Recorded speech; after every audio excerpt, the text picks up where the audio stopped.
Hey everyone and welcome. So today we're going to do something a little different. We're going to learn some super practical German vocabulary by getting dressed.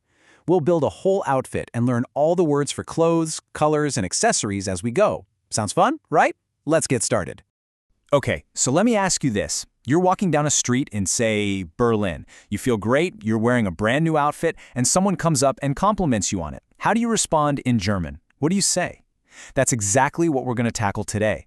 This isn't just about memorizing words. It's about getting you ready for those real-life moments.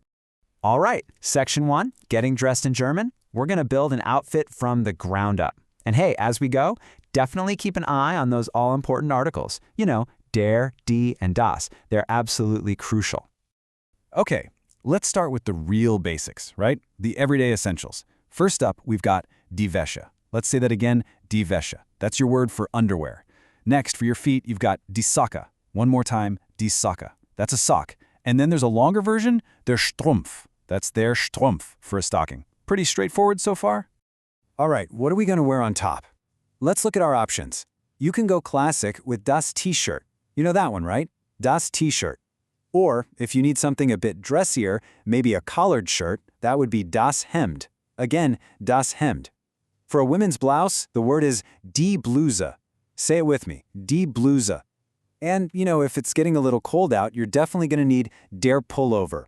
Let's hear it again, der Pullover.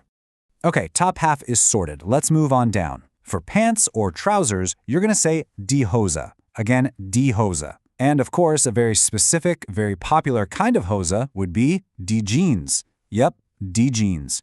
If you'd rather wear a skirt, that's der Rock. One more time, der Rock. Or maybe you want a simple one-piece. That's das Kleid, a dress. Again, das Kleid. Finally, for something really sharp and formal, there's der Anzug. That's der Anzug for a suit. And just like that, look at us. We've got a complete basic outfit. All right, part 2, a splash of color. We're going to describe our outfit with flair. I mean, it's one thing to say you're wearing a sweater, but it's way more interesting to say what it looks like, right? Let's get into the details. So let's get into the German color palette. And what's super cool here is that you probably already know a bunch of these. Seriously, we've got Rot for red, Blau for blue, Grün for green, Gelb for yellow. Then there's Schwarz for black, Weiß for white, Grau for gray, and Braun for brown. See? So many similarities. For purple, you actually get two choices, Lila or Violet.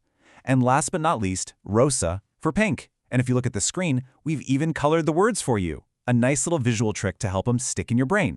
But what about shades, like light green or dark blue? Well, German has this really neat prefix system. You just stick hell on the front for light or dunkel for dark. So, that blue t-shirt, if it's light blue, it's a hellblaues t-shirt. Easy, right? Now, what if your outfit is just bursting with color, like all over the place? The word for that is bunt. And for the opposite, a plain, solid-colored item, you'd call it einfarbig. Okay, Section 3 is finishing the look with some essential accessories. I mean, we've picked out our clothes, we've added color, but we're not quite ready to walk out the door. It's the little things that pull it all together. So, depending on what it's like outside, you might need to grab die Jacke. Let's hear it, die Jacke. Or if it's really cold, maybe a longer coat, which would be der Mantel. Again, der Mantel. And obviously, we can't go anywhere without shoes. A single shoe is der Schuh. That's der Schuh. And for something a bit more heavy-duty, like a boot, you'd say der Stiefel. One more time, der Stiefel. Okay, here's a fun thing about German you're gonna see a lot. Sometimes there are multiple words for the exact same thing. Take a wallet. You need something to carry your cash, right? Well, you could call it a Geldbeutel, or a Brieftasche, or even a Portemonnaie, which is borrowed from French. And they all pretty much mean wallet. Sometimes there are tiny differences, like Brieftasche might feel more like a classic billfold, but honestly, all three are super common. All right, let's add some final touches, a little bit of personality. You might check the time on your Uhr. That's die Uhr for a watch. The general word for all your shiny stuff, your jewelry, is der Schmuck. Again, der Schmuck. And under that umbrella, you've got die Kette for a necklace and der Ring for a ring. We can pop on der Hut on our head. That's der Hut. And if your hands are cold, you'll need der Handschuh. One more time, der Handschuh, which is a glove. Okay, quick scene change. We've built an outfit, but what if we need to buy a new one? Let's head to the store. We're in the fitting room now, and we need some verbs to actually talk about what we're doing. This is super practical stuff. So, here's how it goes, step by step. First, you take that shirt and you anprobieren it. You try it on. Then comes the big question. Does it passen? Does it fit? If the answer is yes, great, you can anziehen it, or put it on. If it's a no-go, then you ausziehen it. You take it off. Seriously, those 4 verbs, they will be your absolute best friends anytime you're shopping for clothes in Germany. But what if it doesn't fit? No isn't a very helpful answer for the shop assistant, right? You got to be more specific.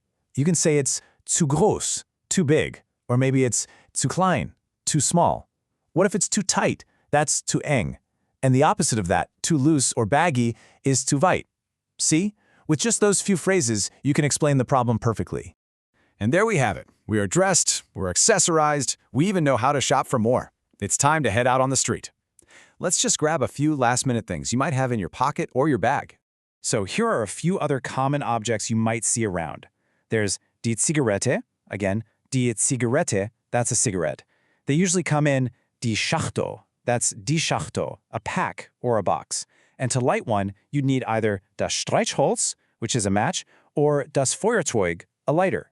You know what, let's stop on that last word for a second. Streichholz. This word has a classic German sound that can be tricky. See that ch after the I?